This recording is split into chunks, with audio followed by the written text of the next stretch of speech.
All right, welcome to Society, the podcast. This is your host, Oso, and today we got a super special episode. I got two amazing guests right here. If y'all want to introduce yourselves.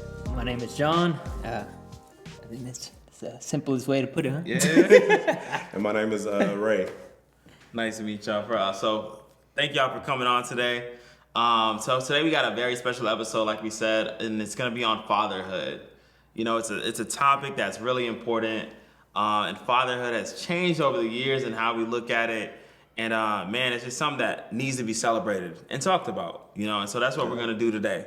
So without further ado, we're going to just start with introductions. You already did that, but go ahead and tell us how many kids you have and how old are they? So I got one beautiful child, a boy named Nicholas. He is on his wild stage right now. He just turned 3. The energy is above high, bro. Yeah, so I can't keep up. Yeah, no, I can't. For sure. Yeah. I have 2. I have a 2.5-year-old daughter. I definitely know what you're talking about there. And then my son just turned 1 yesterday. Oh, that's crazy. Yes. Happy birthday. Happy birthday, son. Yeah. Hey, and he's already mobile. And that's, he's fast for a 1-year-old. So Yeah. That mobile phase is crazy. Yeah, man. man. So many times parents are like, oh, man, I can't wait till my kid starts walking. But once they start walking, it ain't no going back. Yeah, you running. You running after him. I was one that I was like, I can't wait. Yeah. I said, slow down. Bro, Like, flag no, on the wait. plate. Yeah, man. So I'm also, I have 2 kids. They're twins. They're both 2.5-ish. Yeah. Boy and a girl. They keep me young. They keep me honest. Keep my knees nice and right. But yeah, man, it's crazy. So I feel you on the toddler stage, a lot of energy, the temperament. You don't know what you're gonna get. Oof, Are we no. good? We good? We tantruming? From wake up. That's how. From wake up. Yeah, from wake up. We just watched Inside Out 2, and I'm like, that's exactly how they are. They probably have the little people inside. They're like, today I'm gonna be mad. Yes. Today I'm gonna wake up good. Yes. Facts. And they don't waste any time. Yeah, They don't no, waste they're any 0 to time. 100 real quick, man. Real quick. So, man, I wanted y'all to be on here. One, because I just see the way y'all interact with y'all's kids, and I just love it. Y'all are really good dads. Y'all are present. Y'all are like bonding with your kids, and it's just something really beautiful to see. So I just wanted y'all to be on here to just kind of highlight y'all's experiences so far as fathers, and kind of what your expectations are versus reality, and just kind of how it's been so far. So without further ado, we're gonna go to our first question. So it's a heavy hitter. When did you know when you wanted to be a father? Did you know immediately? Were you like, I want to have a few years? I can start. Yeah. I always knew I wanted to be a father. Yeah. I think one thing I've always been kind of, I don't know why I worry about it. Maybe because, well, Africans, they obsess about death a lot. So my parents always said, even from a young age, I'm not going to live forever. I'm like, okay. I didn't really understand it then, but I definitely understand it even more now. Yeah. So I always knew I wanted a family, someone to carry on my name, carry on my values, and, hopefully make an impact in the world. Absolutely. Same, dude. I think I was around probably 19, 20 when I realized I definitely want kids. And it was more as my cousins were having kids. That's kind of how it started. I didn't think about it that much when I was in high school because, I was pretty busy with sports and stuff. Right. But my mind started taking that turn, and that curiosity came more and more and more in my early 20s. It was just a little scary thinking okay, I got to find the right person now. Right. It's I knew around my 20s, I guess, early 20s, that I really wanted to be a dad. That was and to this day, I still want more kids, Sure. I love working with kids. So it's that tells me hey, I really enjoy kids a lot, being a dad. So. Yeah. Same here, man. I knew pretty young I wanted to be a dad.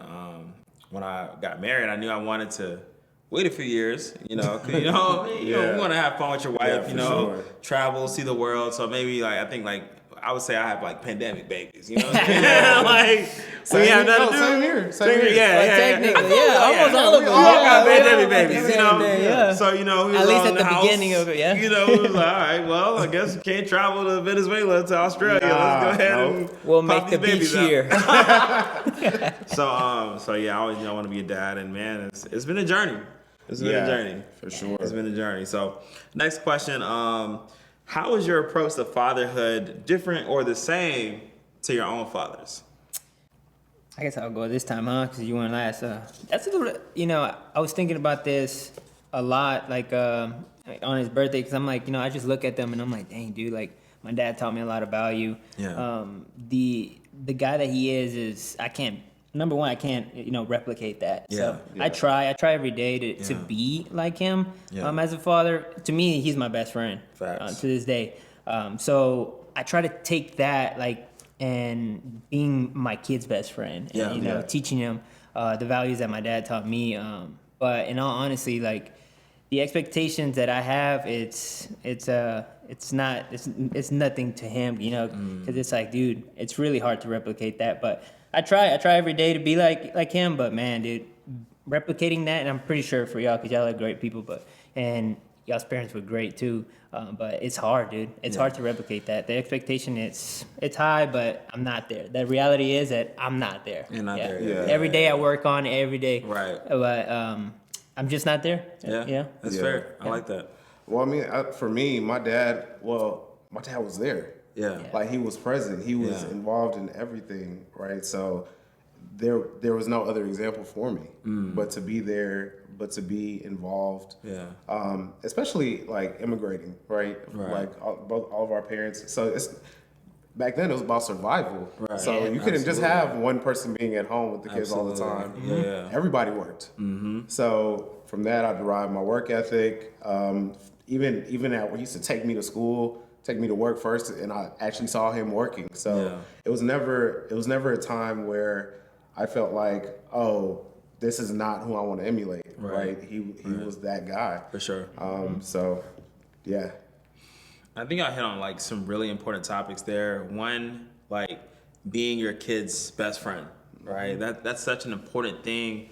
A lot of times, sometimes father and son or father and daughter relationship can become like disciplinarian and the one being disciplined, right? And then also being able to, be present for your kid, right? So many times we have fathers who aren't present. They prioritize work over being a dad, right? They don't make it to the basketball game. They don't make it to the football game. So one thing I've always tried to emulate that my dad was, he was always present. We saw him daily, even though he worked really hard. My dad's like entrepreneur, does all the things, but he always I see him every night, see him every morning. He'd make a point to pray for us every morning as we went off to school. Just part of like the everyday ritual. That's something I always wanted to emulate as well. And also, like we said, our fathers being immigrants, right? Coming from a different country. I'm sure they all instilled in all of us hard work and how good it is here in America, right? And so there's so many opportunities that they might not have had in El Salvador, they may not have had in Sierra Leone, they might not have had in Nigeria, right? Mm-hmm. And so we're able to, I think one thing I struggle with is figuring out how to give them that same level of like, you need to work hard. Because they see us here in the States and we're like, it's fine. Like, it's not, we're not like walking 3 miles to school like our parents did. So how do we teach our kids like life isn't always going to be sweet? Yeah. Well, I think you want to go? I mean, I was just gonna say, it's kind of real hard because we still, here in America it's hard, dude. Like now it's getting a little bit more tougher. No matter if you have a good job, like you still gotta work. The work that I got it from my dad, So and then I'm continually doing that. Like I work like 3-4 jobs. Yeah, so, you got a ton of jobs. And I enjoy doing it, number one, but I do have to spread that apart, to spend time with my kid. But showing him that, I come home, I work, and then I go in the gym and I work out with him so he can see like, hey, this is another way that you can work hard. Yep. And being in the gym, it shows weakness, strength, shows a little bit about everything. And I think like I'm kind of teaching them that in that aspect Absolutely. too.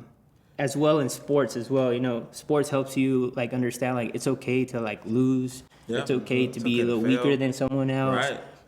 And that just makes it Vulnerability. better and better, you know? So that's the way I am kind of like showing him, you know, like what's right, what's wrong with, Right. you know, what's showing them like hard work, you know, and where we can work harder. So it's in the sure. gym, you know, when I come after work and at, you know, in the sports. He's little, but I got him in soccer, dude. Like, No, for I'm sure. like, go. Yeah, sure. yeah. I mean, I would say that, I mean, it's the values, right? Right. It's mainly the values that you teach them, right? Yes, life is sweet. We've all been very blessed. Yeah. But you know, they definitely see the work. You know, you can see the work. Like, and every morning she'll be like, "Where's mommy?" He's like, "Well, she had to go to work today. At work. She had to go to work today." Yeah. And, she wants to play, and I'm like, Daddy has to work a little bit. So, because yes, I'm fortunate. Well, it's a blessing and a curse to work from home, but I Yeah. do work from home. Right.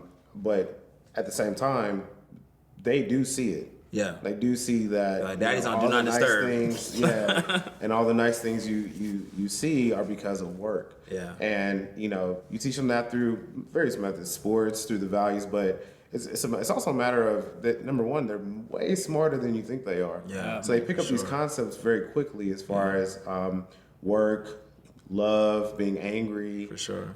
even manipulation when they're trying to get their way. Yep. So Yep. so I Know that all explain too these well. things to her. I just explain them like, hey, it takes work to get these things aren't free, and not to say she doesn't get to be a kid. Of course she does, but that's just the beginnings of teaching her. This is how you become, you know, successful. Yeah. Yeah. Absolutely. And it's kind of hard to like, you know, compare what our parents went through and yeah. like, cause I mean, we can't teach them the same way they taught us, Right. you know, like Right. they Yeah. come from dirt poor, bro. No. Like Yeah. nothing. Like my dad used to tell me like, man, I had a Coke for breakfast and that's it. That's all Right. I could Yeah. afford, like, you know, Yeah. like, and we're over here having 3-course meals. 3-course man. meal, you know? So it's like, we can't teach them the same way that our parents taught us, but Yeah. I mean, we can take what they taught us in a different way Right. and teach that. So For sure. I think exactly what you guys said is still showing them that, hey, Daddy goes to work every day. Yeah. Dad, like, you don't just get gifts. You don't just get these toys Yeah. just because. Like, you get them because Daddy's going somewhere, Mommy's going somewhere to work hard to give you a better life, to give you things, right? Yes. And also just teaching them, like you said, in sports, right? You teach them, hey, sometimes things aren't gonna go your way. Yeah. Sometimes you're gonna lose. Sometimes you're gonna fail. Sometimes somebody's better than you, Yeah. and that's okay, Yeah. right? And the big thing that, you know, a lot of people are not teaching them is like, it's going to be okay if we fail. Yeah. People don't know Yes. how to fail nowadays, and that's something that I talk to my friends about a lot, you know, because they're becoming like they're about to be dads and stuff. I'm like, dude, teach them it's okay to fail, and you got to learn how to bounce back because it's like Yeah. people don't know that, you know how to do that. People are just like, hey man, I hit rock bottom, I don't know what to do next. Right. Yeah. Keep moving forward, one step at a time. Absolutely. You know, learn from your failures and grow from them. Yeah, I mean, you get to. I mean, when you're like, you know, when you're born here, right? You get to see them. Like, it didn't matter. It was again about survival. Mm-hmm. It was about survival coming to this country for the first time. So, for them, they probably won't ever have a situation where they have a small meal. Yeah. You know, they're eating as much as they want. Yeah. They play as much as they want. So you just, I mean, again, it goes back to the values, man. Like if you teach them about hard work, Yeah. you teach them about sports, about, you know, even when it comes to failure, yeah, you're gonna fail. Yeah. Have them fail often and early, actually, Right. like so they understand what that feels like. So it's not a burden on them, Yeah. but instead it's always an opportunity to learn. To learn. You know, so- Absolutely. So we'll go to our next question. So what are some challenges that y'all have faced during your times as fathers, or things that you didn't expect would happen that have come up? You know, the most challenging thing is just being there, being present. You know, we have so many things around us that are, you know, take our attention, whether that's social media, Yeah. whether Phones. that's you know, a Phones, phone yeah. call. I've had to learn this, and I've learned, and you know, his mom is like big on that. It's like, hey, like when we're together or when we're with Nico, like you need to be present. That's it, and that's something that it's an everyday like kind of like I need to learn that. Yeah, so I try like right now. Before this, we went to go have coffee because his mom worked overnight. Had a coffee with him, turned off my phone. I took him to a jumping place, put my phone down, try to focus on that. It's really hard. That's the hardest thing for me. It's just being present. You know, I get 2 days off, 3 days off here and there, and it's like I gotta really take advantage of it. And I think that's the hardest thing that I've dealt with. You know, and also just you know, being a partner, because being a partner and being a father is hard, dude. Yeah, absolutely. They say like, you know, the kid's first 5 years is probably the roughest part of either your marriage, your partnership, everything. So absolutely, I think that's the hardest part. for sure. Prioritizing your marriage. Yeah, I would say more so the prioritizing your marriage. As far as the cell phone part, like, you know, I guess I'm just a little bit older, so I grew up with the internet. So I kind of know, and just the nature of my profession, like you kind of see like, oh, this was all an experiment. Like the internet in itself was definitely to make people become users. That's what they call you, users, right? They want you addicted, and for sure they were very successful, right? So that part is not as hard as it's the partnership with your marriage, making sure that you focus on your marriage, because when you're all in on your kids, you're all in. You're all like, in. And I'm supremely focused. So especially if she's going to be working, like let's say she has a full work week, I'm with them a lot more. So I'm just hyper focused on, okay, I need to get them up. You know, make sure they have their what bath, are they eating? Make sure they're eating. Make sure when I pick them up on time. So I'm focused on the kids, and then I'm still working. Yeah. Like just like she's still working, I'm also working. So, you know, you still got to focus on work, and then you're focusing on the kids. And sometimes you can feel that shift, you know, that it seems like there's space. It seems like that space is growing between you and your wife, and you're like, well, what happened here is like, we just haven't talked in a week. Yeah. Like, and it goes by like that. And it goes and it goes by like that. So we try to do, you know, we try to make sure we check in with each other every single day. Even if it's for 5 minutes. We try to check in with each other. Like, hey, how you doing today? How you feeling mentally? You know, you need me to cover you in any way? Absolutely. So that's how, and we've had to learn that over time. Yeah. That's not something that just happens, especially, you know, there's no book to the kids, right? So, and that's not something that they normally talk about. So, you got to learn. That's something you definitely have to learn. Yeah, that's a real thing, man. Prioritizing your marriage, you know, like one thing me and my wife like to do, we like to still like say, on this day, we're going on a date. Yeah. Calling the babysitter, calling whoever, we're going out, we're going to get dinner, we're going to have a conversation, an adult conversation, having an adult beverage, you know, or we're having just put the kids to sleep, we're going to have a movie night. We ain't gotta watch Blippi or, you know, what are the other sometimes that's a date, Miss Rachel. You know, we gonna watch an adult movie. Yeah. And you know, and just be a married couple, right? Because so many times I feel like I see married couples who put their kids over their marriage, right? And yes, of course we love our kids. Like we don't, you know, that's our seed. But our marriage is the priority. Yes. Right? Because at the end of the day, our kids are going to grow up, they're going to get older, they're going to get married. And guess what? We're going to be stuck with our marriage. And not stuck, but we're going to be happy in our marriage, right? That's for some people, they are stuck. Yes. For some people who didn't put their marriage as a priority, they grew apart over those 18 years. And then they had to learn each other all over again. So I don't want to be in that kids space. Grow out, the kids move out, and it's just them, and they're just looking at each other like, who are you? Yeah. Exactly. Yeah. And you never want that to be. And that's why I'm like, yo, that's probably the hardest part. That's the hardest part, bro. You know, it is. It is. And a lot of people don't talk about that because, I mean, a lot of people don't talk about it. Yeah, that's something that you don't want to talk to people about. Like, hey, look, my partnership or my marriage is not going as well because of this and this and this. That's something I've had to learn. You know? Like, you know, and I'm still learning. Yeah. You know, it's a everyday learning process. And each child is different, so I don't know. You have two, so but yours is twins, so two of them are you're the timing, so that's probably the hardest part, honestly. For sure. It is. I think another hard thing for me is, man, like, you know, all of us work and just still having energy for them at the end of the day. Yeah. You know, he's supposed to be the fun dad. Yeah, he's supposed to be the fun dad. You're supposed to be helicopter dad, and then power bomb. You know, super. You know, and they don't get, they get bigger and bigger, and it's like I'll get so burnt out from work, and I come home and I have like nothing, but they don't care. They don't care. They need 110% every time, every day. And so that's something I've tried to get better at, is just kind of like still giving them the energy, because they don't care about the trauma I've been through at work. And, you know, I might have got cussed out a million times, but like one thing I will say is that seeing them in that smile, the way they come up and hug you, it just like you forget about all the stressors. Yeah, I was just about to say, man, that's like you come home, you're still kind of stressed because that drive home, in the quiet, it's rough. Yeah. You come home and you see that smile and they give you a big face, it's over. That's It's it. over. Like I left that behind me. You left it like behind. the greatest thing is happiness, and that's happiness for me. So seeing your child like happy and giving you a hug, man, that makes you forget about everything that's going on in the world, bro. Yeah, for sure. So. For sure, man. Like it's always amazing, like seeing them. They forget anything that's happened in an instant. They may have been screaming their head off in 1 minute, and the next minute they're back to playing like nothing at all ever happened. Yeah. And you're like, what happened here? Yeah. But it is one of those things. It's like seeing the connections that they make, seeing them grasp emotional concepts, mental concepts, even spiritual concepts.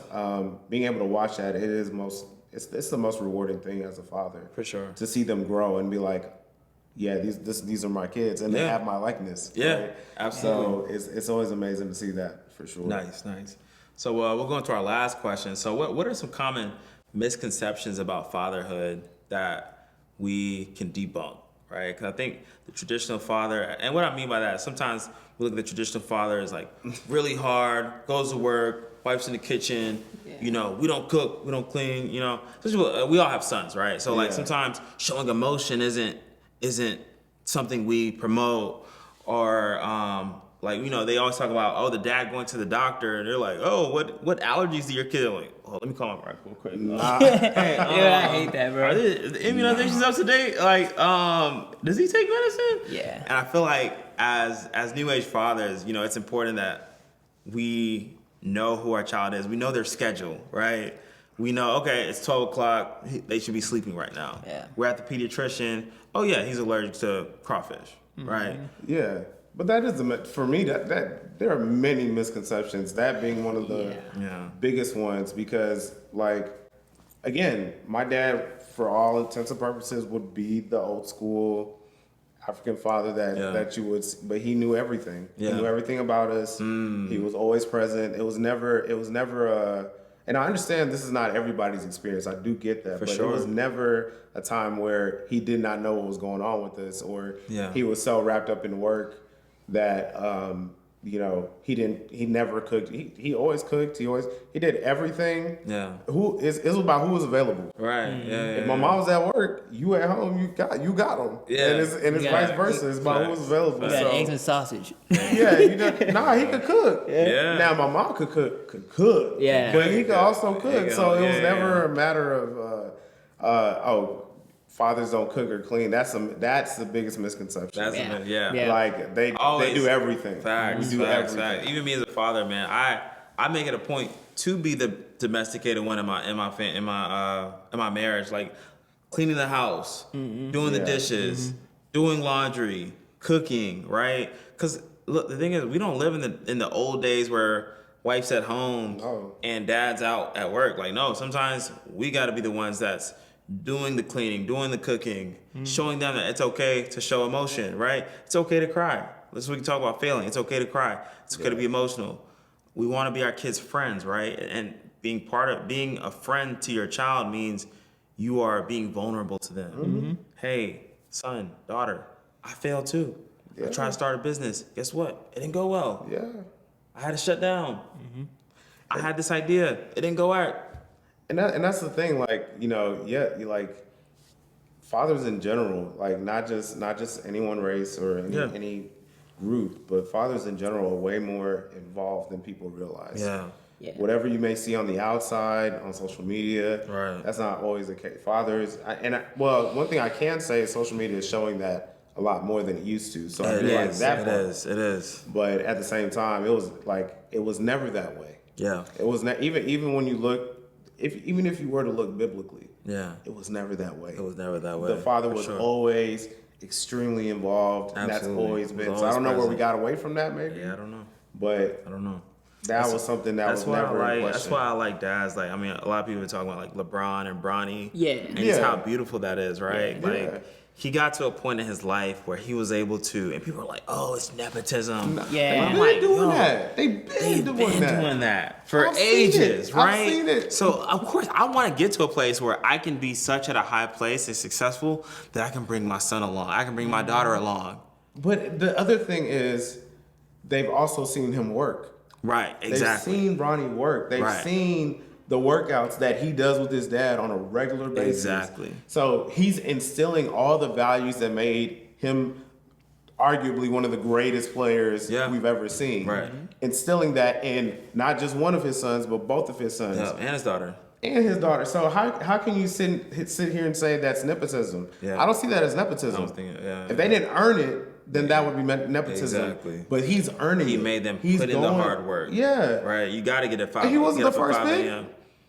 He wasn't the first He pick. wasn't the first pick. Exactly. That's what they don't talk about, man. It's like they don't talk about like, hey, even LeBron has to freaking work hard every day to show him like, Of dude, course. this is how hard I gotta work, bro. Yeah. You know, they only look at the negative and They only things, look and at then, negative. and dude, we can all go that route, bro. We can all just look at the negative, but that's not the way that they should be Exactly. doing it, man. It's so they had awesome their to sons see. playing against the team. Yeah. Yeah. We saw Yeah. skits about that. They got his sons playing against the actual team themselves and Right. hooping. So if you're doing that, like, no, they definitely have the work ethic. They definitely have the values passed down from the father Yep. that makes them good. We've seen that with Tiger Woods and his son and his father teaching him. Exactly. Became one of the greatest golfers. Exactly. Because of the values. We've seen that in so many places. The Yeah. Williams sisters as well. The Williamses as well. The Yeah. father Yeah. taking them and pointing them to showing them this is how you become That's a great successful. movie. Yeah. And showing how much he believed in them. He didn't believe in them, right? Same He thing was with their Kobe, coach. man. Like Kobe, too. Kobe. you know, we're not gonna see it Kobe. as much, you know, unfortunately. But dude, when he was here, look at Gigi, man. He was Yeah. right there, and All the he in the games. court, in his house court, they were up at 5 a.m. Yep. playing basketball. She was Right. doing the same moves he was doing back in the Right. day. I mean, So, we have so many of these examples of, you know, we say they're great fathers, but they're just fathers. They're present Yeah. fathers. They're just present fathers. Yeah. Like, and that's actually one of the things I don't like to hear is like, oh, you're such a present father. It's like, no, what other way would I be? Exactly. There's no other way. Exactly. So Exactly. we have to change Change our the narrative. mindset of what the standard is. The standard is being present. Absolutely. So that's never been in question for me. For sure, Yeah. for sure. Well, man, this was a great discussion, man. I really appreciate y'all for coming on, man. I think this is a really enlightful conversation that we had about man. fatherhood, the beauty Yeah, of man. it, the struggles of it, and just being completely honest about it. So, man, this was good. I appreciate y'all, man. yeah, man. Appreciate it, bro. Appreciate you having us, man. Yeah. Absolutely, it was a pleasure, man. So, man, we'll see y'all next time on Society the podcast. Don't forget to like and subscribe. See y'all next time. Signing out. Peace. Peace.